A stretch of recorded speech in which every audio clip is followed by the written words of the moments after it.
O poder, aquele mistério que fascina e assusta. Você já parou para pensar como algumas pessoas conseguem subir, comandar, sobreviver em meio ao caos e deixar sua marca na história? Será que se trata só de sorte ou existe uma ciência, uma arte para isso? Aqui entra um personagem fundamental que viveu quase 1000 anos atrás, mas parece ter estudado o coração do poder melhor do que ninguém: Nicolau Maquiavel.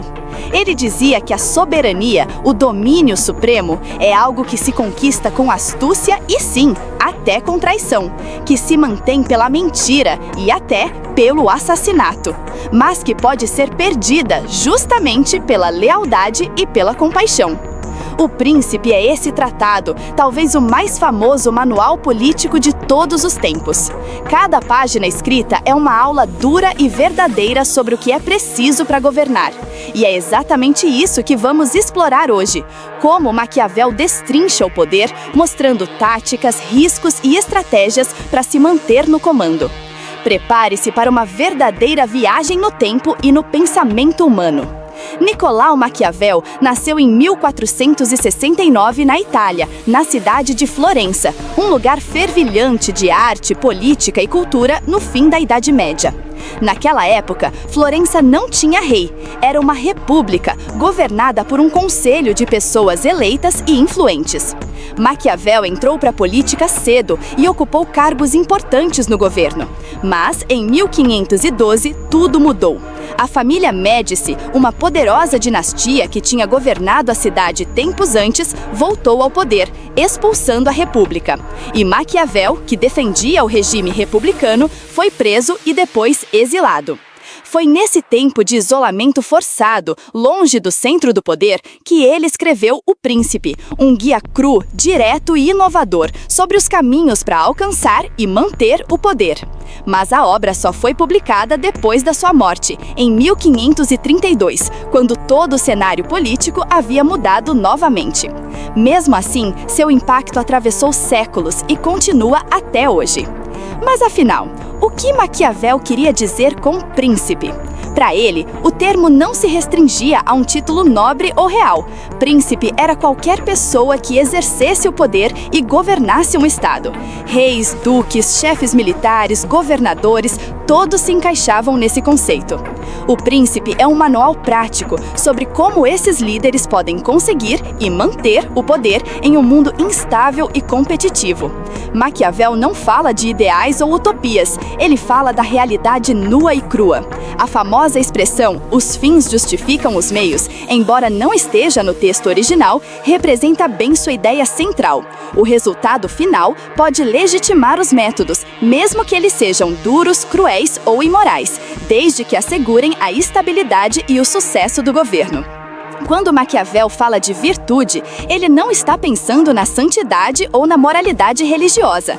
Para ele, virtude é a habilidade, o talento, a inteligência do governante para agir com eficácia. É ser astuto, determinado, saber calcular riscos. O príncipe virtuoso é aquele que sabe quando ser caridoso e quando ser implacável. Um exemplo: às vezes é preciso ser generoso e justo para conquistar a confiança do povo. Em outros momentos, é necessário usar a força, a crueldade para manter a ordem e evitar que a desordem tome conta. Mas, além da virtude, existe um elemento incontrolável: a fortuna. Fortuna é a sorte, o acaso, as oportunidades ou os golpes inesperados. Maquiavel compara a fortuna a um rio cheio de curvas e tempestades que pode destruir tudo se o governante não estiver preparado. Por isso, o príncipe deve ser flexível, saber se adaptar às circunstâncias que mudam, aproveitando momentos favoráveis e resistindo às adversidades. A combinação entre virtude, o talento e a coragem humana, e fortuna, o acaso e as circunstâncias, é o que determina o sucesso no comando. Maquiavel classifica os principados em 3 tipos principais. 1. Principados hereditários. São aqueles herdados por uma família que detém o poder há várias gerações. Nesse caso, o povo já está acostumado à dinastia, o que torna o governo mais estável. Por exemplo, os reis que governavam seu reino por muitos anos tendiam a ter menos resistência, pois a liderança já era vista como legítima e natural. 2. Principados novos. São aqueles conquistados recentemente ou novos para uma família que nunca governou antes. Podem surgir após guerras, conquistas militares ou revoluções. Esse tipo é mais difícil de manter, porque o príncipe precisa conquistar a confiança e o respeito do povo rapidamente. Sem essa base, o governo pode ser instável e sofrer revoltas. Um exemplo seria um general que, após ganhar uma guerra civil, assume o poder, como César na Roma Antiga. 3. Principados eclesiásticos. Estes são governados pela autoridade religiosa, como o papado. Eles têm uma força peculiar, pois são mantidos pela fé e crença populares. Normalmente, são mais estáveis, porque a religião cria um vínculo quase imutável com os fiéis. Para o príncipe novato ou civil, o apoio do povo é fundamental. É o povo o verdadeiro guardião do poder, pois sem sua aceitação, mesmo o governante mais forte cai.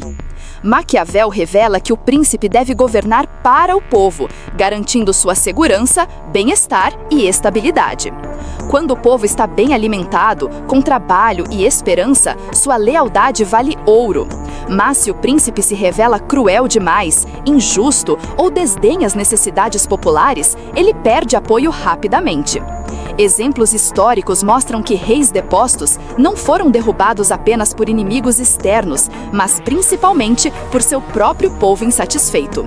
Curiosamente, Maquiavel adverte que as virtudes tradicionais, como lealdade e compaixão, podem ser armadilhas para um governante.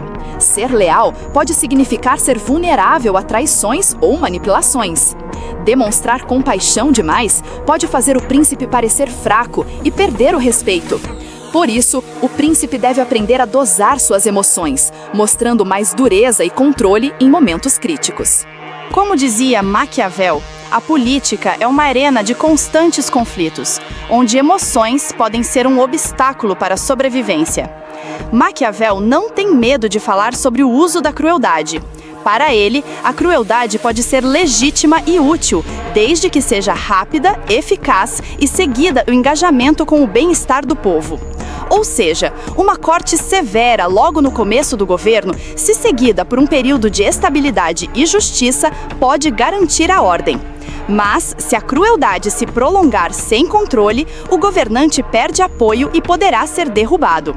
É um equilíbrio delicado entre o terror necessário e a benevolência constante. Maquiavel entende que a política não existe sem o poder militar. O exército é o alicerce do principado. Um príncipe que descuida das armas está, de fato, entregando seu poder. Ele defende que é fundamental ter um exército próprio, treinado e leal, jamais depender de mercenários ou tropas auxiliares. Essas últimas são instáveis, covardes e podem trair o líder na hora do aperto. A verdadeira força está nas tropas do príncipe, comandadas por ele próprio, que conseguem resistir a invasões e garantir a segurança do Estado. Maquiavel nos oferece uma das frases mais impactantes. É melhor ser temido do que amado, se não puder ser as duas coisas ao mesmo tempo. Mas por quê? Porque a natureza humana é ingrata e volátil. O amor do povo pode mudar rápido, mas o medo do castigo é duradouro e eficiente. Temer o príncipe faz com que os súditos pensem duas vezes antes de trair ou desobedecer.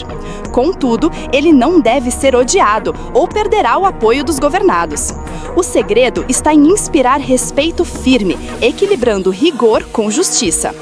Outro ponto essencial para Maquiavel é a escolha dos conselheiros.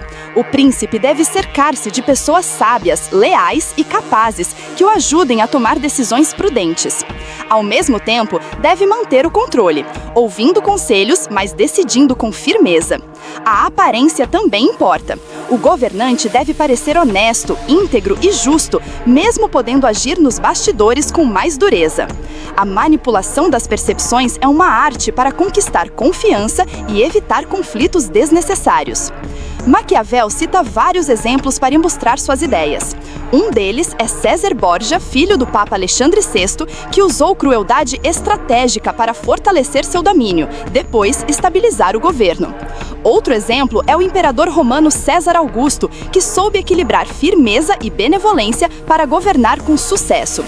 Estes foram líderes que entenderam que o poder exige tanto coragem quanto sagacidade. O Príncipe não é um livro que encanta pela moralidade, encanta pela verdade nua e crua da política. Ele nos ensina que poder e política são artes complexas, exigindo coragem, inteligência e um toque de frieza. Mas também nos alerta para nunca desistir da estratégia e do planejamento. O governante que relaxa, que subestima os perigos, está fadado a perder tudo. Estude Maquiavel para entender as nuances do poder humano. E lembre sempre, no jogo da vida, sobreviver e prosperar exige mais do que força. Exige sabedoria para navegar nos mares da fortuna. Se este vídeo fez você pensar e refletir, não deixe de compartilhar suas opiniões nos comentários. Quer continuar aprendendo sobre o poder, a mente humana e as grandes estratégias da vida? Se inscreva no canal e ative as notificações para não perder os próximos conteúdos. Até breve!